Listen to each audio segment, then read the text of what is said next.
Ajouter ou le silence, comme ça on ne sait jamais. Alors, qu'est-ce que vous avez trouvé? Ce que vous en tirez, comment ça? Moi, ça a été difficile. Pour toi, ça a été difficile? Parce que je n'ai pas réussi à trouver des choses positives. Déjà, juste dans l'expérience du moment. Bah, j'ai déclenché les douleurs. Ouais. Et bien là, alors. J'étais sur mes douleurs et j'arrivais pas à... Là, on va faire juste l'expérience, là, maintenant, ici. En ce moment, qu'est-ce que tu peux sentir? Ben là, ça va mieux parce que je discute. Voilà.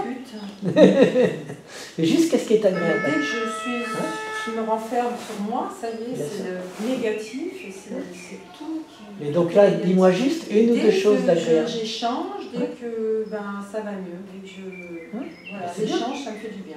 Donc là, le fait d'échanger, c'est agréable. C'est ce que je disais à Hugues. Ou d'échanger avec eux, c'était agréable. C'est ce que je disais à Hugues. Moi, j'étais une personne qui voyait beaucoup de monde. J'ai pris ma retraite d'un coup, enfin ça a été brutal. C'est à cause des choses qu'il faut, c'était brutal. J'ai pris, et là, ça m'a... Ça, c'est le passé, juste ici, maintenant. Ouais, mais j'ai du mal, là. Bien sûr. Et, ok. En tout cas, là, c'est juste de parler, c'est agréable. Ça fait du bien. Voilà, ben, tu vois.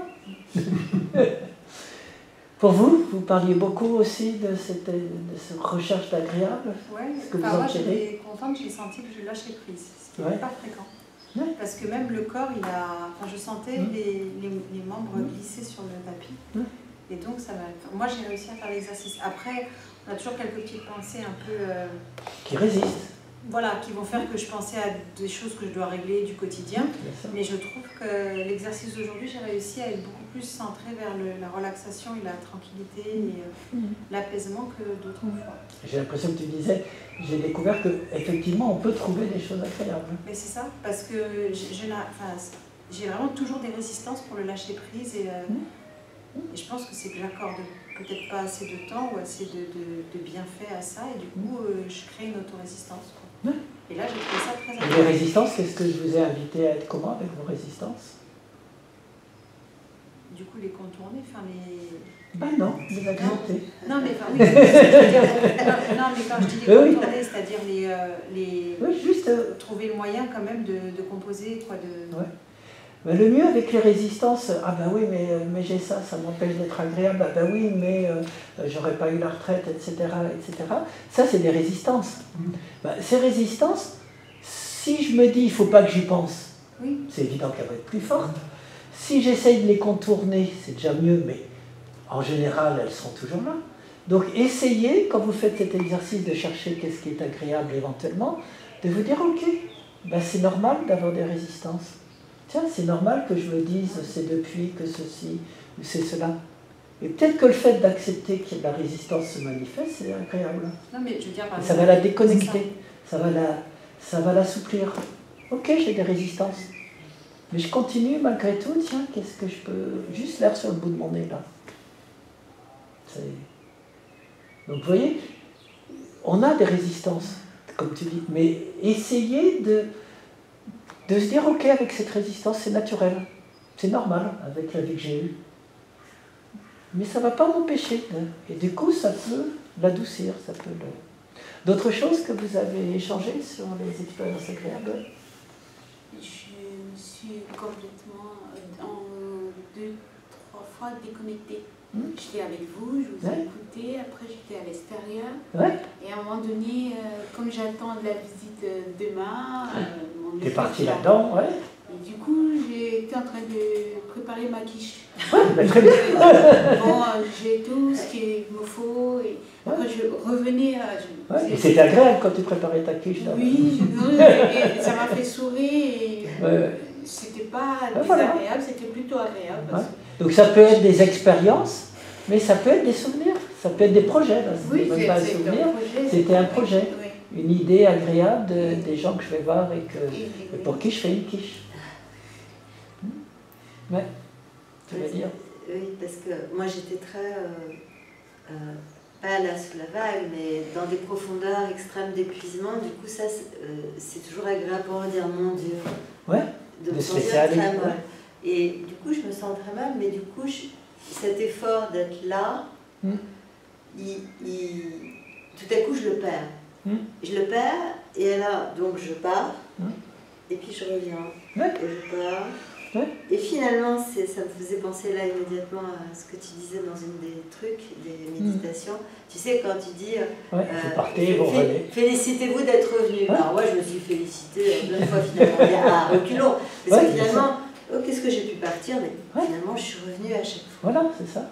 Et ça, c'est peut-être agréable finalement. Oui, oui. Parce même de se laisser partir et de revenir. Paradoxalement, ça peut être agréable de se laisser partir. Parce qu'on revient. Oui, il y a ça. Tout à fait. Forcément. Oui, et c'est ça le petit miracle de la pleine conscience. On ne peut pas ne pas partir. On peut même, mais oui. C'est ça que j'aimerais faire entendre. On ne peut pas, mais pourquoi? Donc ne vous dites pas que vous n'arrivez pas à méditer parce que vous partez ou que vous avez des résistances. Heureusement qu'on part, bien sinon sûr. Le cerveau serait bloqué sur un... Tout à fait. Je sais pas. Et heureusement qu'on revient. Bien sûr. Et qu'on a des petits flashs de pleine conscience et qu'on peut revenir et qu'on peut... Donc c'est vraiment apprendre à gérer ça, partir, revenir. C'est là que Christophe André disait, la méditation, c'est une gymnastique de l'esprit. On apprend à... il disait, on est habitué en Occident à cultiver son corps, à faire des exercices physiques. Mais la méditation, c'est un exercice mental. Et ça se muscle pareil. J'apprends à partir et à revenir. Au début, ça fait un effort, mais il y a un plaisir là-dedans aussi. Je peux trouver le plaisir de, tiens, je suis en train de partir. C'est pas grave. Je suis dans ma tarte de demain, c'est génial. Et bien, je reviens et je me dis, tiens, c'était agréable. J'ai un moment de pleine conscience. Et ben, je l'intègre aussi.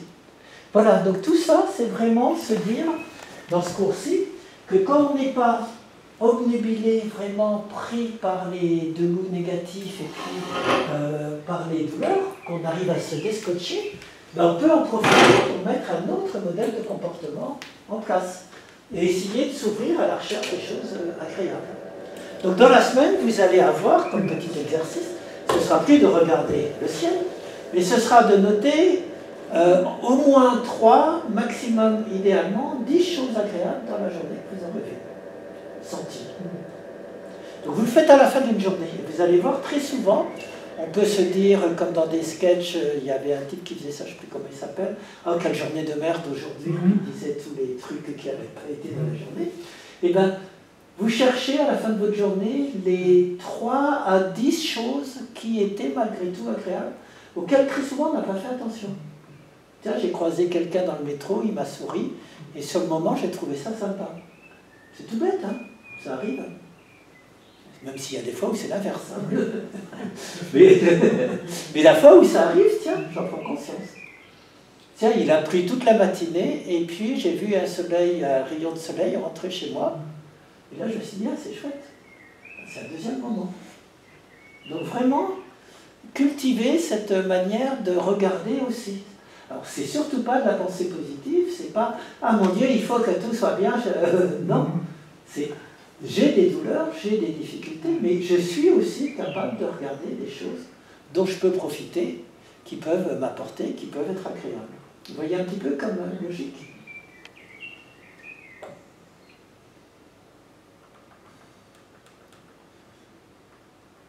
Alors, je vais voir, je crois que j'avais un autre slide que je ne vous avais pas montré. Du coup, donc les fameux biais de la négativité, ne pas se faire recouvrir par eux, chercher à cultiver le plaisir, vous avez vu, on l'a fait, on a trouvé, hein, 2 fois de suite. Être toujours fluide, ça c'est important, cette fluidité, ce mouvement perpétuel de la vie, ça permet justement d'être plus fluide dans notre recherche. Lequel des deux loups on nourrit? Nous devenons ce que nous nourrissons. Comment nourrir le loup gentil? Ce sera les dernières choses que je vous montre pour cette séance. Hein? Alors, laissez être, let it be, hein, disaient les Beatles, let it be, juste laissez-vous être un peu, juste de manière comme tu as fait, ou comme tu as fait, vraiment se laisser totalement aller, être et tout. D'ailleurs, laissez aller et laissez venir, je vais vous décomposer chacun des 3. Laissez être, let it be, reconnaître même quand on a des résistances, hein, pas chercher à les contourner, pas chercher à les chasser, ok, c'est naturel que j'ai des résistances, je vais essayer de les intégrer avec bienveillance. Et du coup, ça va être agréable de ne pas lutter contre elles. Tiens, c'est normal, J'ai mon vieux modèle de comportement. C'était ce que j'ai eu dans mon histoire. Ok, même ça, je peux le regarder avec gentillesse, avec compréhension. Et là, ça va devenir plus agréable. Laissez aller, let it go. Lâcher prise sur la focalisation de la menace. Mon Dieu, j'ai l'œil, le ceci, le cela. Ne pas focaliser que sur la menace. Pensez à ma petite diapo. Dès qu'il y a une menace, je prends la loupe et je regarde dessus. Et défocaliser de ce côté négatif, petit à petit, effectivement. Donc lâcher prise sur la focalisation de la menace et de la difficulté. Mais là encore, vous dire c'est normal, c'est mon cerveau qui s'affole. Mon corps lui envoie un message de douleur, par définition, mon cerveau est obligé de s'affoler, c'est un signal d'alarme. Donc c'est naturel d'avoir un signal d'alarme. Par contre, je ne suis pas obligé de croire que le signal d'alarme, c'est vraiment aussi grave que ça. Et laisser venir, let it be, laisser venir les expériences agréables qui de toute façon se manifestent. La plupart du temps, je suis tellement obnubilé par les signaux d'alarme que je ne regarde pas ce qui est agréable. Mais on vient de faire l'expérience qu'il y a plein de choses agréables. Donc avoir cette souplesse d'intégrer le négatif pour que ça ouvre vers qu'est-ce qui peut être agréable sur le moment. Ben, c'est parler. Ah, c'est pas grave parce que je parle pas. Ben, parler à quelqu'un. Tiens, je suis dans le métro, je peux dire, ah, vous avez un joli sac, vous avez ça, n'importe quoi.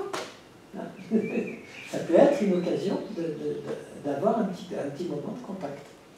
Voilà, donc ça, c'est les 3 choses pour la santé, guérir, vraiment cultiver les trésors du plaisir, comme on dit. Hein?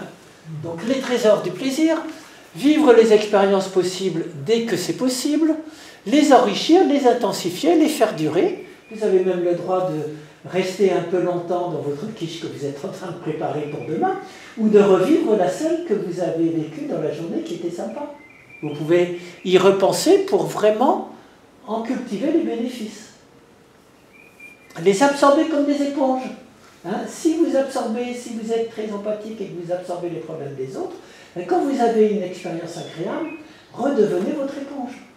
Mais laissez-vous vraiment totalement absorber par le côté agréable pour une fois. Et pas par les souffrances de l'autre.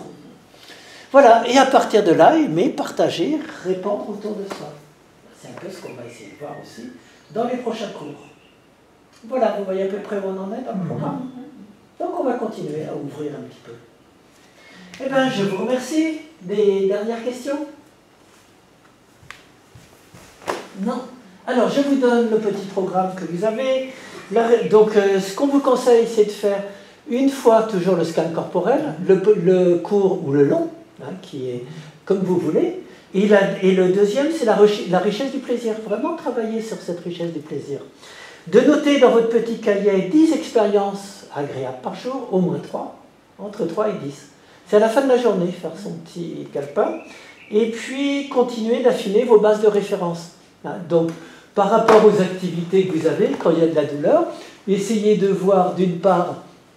Alors l'idée, c'est que très souvent, si par exemple le ménage ou l'ordinateur, je dis n'importe quoi, mais quand j'ai mal, je sais que c'est 20 minutes, vous mettez votre base de référence 10% ou 20% de moins, à 15 minutes. Et puis petit à petit, ça va vous apprendre, à partir de cette semaine, vous pouvez jouer avec vos marges. Tiens, normalement, je me dis que je ne fais pas plus de 20 minutes de ménage ou sans faire une pause, ou d'ordinateur, vous allez essayer de pousser jusqu'à 22, 23, voire 25. Et comme ça, vous retrouvez une capacité de liberté et de possibilité de mobilité dans ce que vous vous mettez. Et surtout, cultivez les transitions, les pauses, les arrêts, sans rien faire. Je vois quelques grimaces. Alors, la manière de jouer avec ça, c'est, tu peux faire quelque chose, c'est boire un verre d'eau, boire un café, bouger un peu, si tu as vraiment besoin de faire quelque chose. Mais pas quelque chose, tu vois, d'efficacité, de tout doux. Non, juste quelque chose qui va te faire du bien. Le verre d'eau, le mouvement de yoga. Vous pouvez faire un petit mouvement de yoga aussi. Voilà. Pas d'autres questions? Eh bien, je vous remercie. Et donc, on commence à se voir à 4 heures pour la prochaine. Mais le groupe d'avant, il est prévenu que... Je vais relancer, je vais redire à ceux à qui je vais envoyer le lien, là, 1, 2, 3, 4, aux 2 absents, je vais leur redire qu'on refait à 4 heures. Mais le groupe qui est là avant, lui, il est au courant qu'il doit arrêter à 4 heures.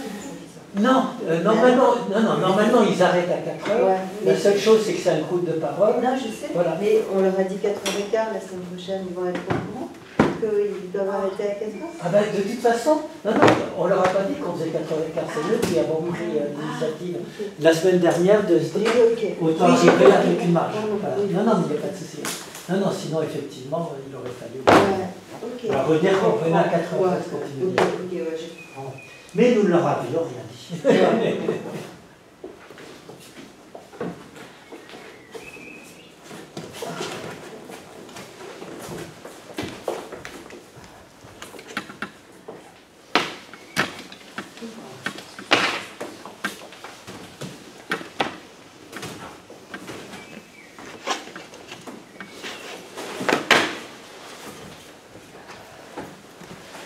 Merci et bon retour. Oui, alors demain, mais j'étais en train de réfléchir en même temps. Si, mais le souci, c'est que j'ai... Sinon, dimanche.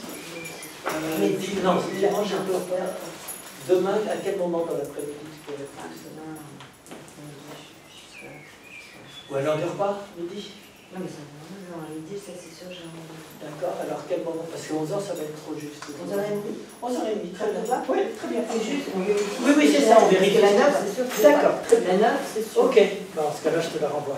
Je te dirai ce que j'ai. D'accord, bah 11h30, là, je préfère. Ça marche. Attendez. Alors, ça c'est bon, ça j'ai arrêté. Ça veut dire que je sais pas la prochaine fois. D'accord.